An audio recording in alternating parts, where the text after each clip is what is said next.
يا جماعة مش تصوروا فيديو والسيناريو راهو حاضر. لا مانيش مصورين معاك حتى فيديو. منظر هذا لا يا بوهالي. برقينا من بلاك.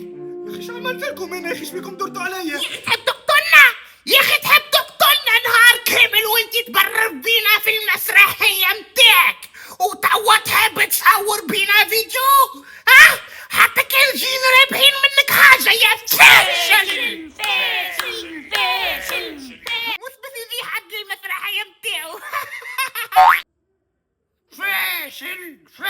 يا اخي علاه فيش؟ يا اخي الناس الكل تحب فيديوهاتنا وتتبع فينا وتوا تجربة جديدة مسرحية، ما تخليونيش وحدي. ماكش فاشل ماكش فاشل. دي انت حتى المسرحية اللي باش تعرضها نهار 17 جويلية في دار المسرح اللي باردو ماهاش باش يجيها حد وتهل فيه كلك.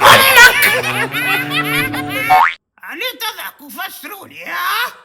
صحيح هذا العرض الاول وانتم خايفين لما يجي حتى حد على خاطر ما عندكمش فكرة على المسرح. اما ما يسالش، نحب نفكركم اللي من عام 2020 والناس الكل تتبع فينا وفيديوهاتنا الكل معروفين في وسائل التواصل الاجتماعي الكل. شكون ما يعرفش فيديو خالتك فؤاد؟ وشكون ما يتفكرش الفيديو اللي عملناه في راس العام؟ وهو ذاك النهار تنساه. وشكون ما يتفكرش الفيديو الطريحة اللي كليتها من بعد ما عفست على الزربية؟ وشكون ما يتذكرش الفيديو وقت اللي امي جات وجابت لي البقلاوة؟ يا وانا شبيك ما جبتلياش؟ اسكت علي انت ولدي عنده مسرحية نعشعش فيها. ريتو هذا الكل ما نجمو نعملوه كان بفضل العباد اللي تتبع فينا وتشجع فينا.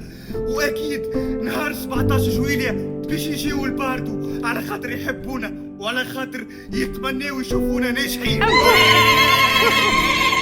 الفيديو هذا نحب برشا بارتاج، نحب برشا جامات، نحب برشا كومنتارات، ما نفهم شيء. يجيو فيش تستناو.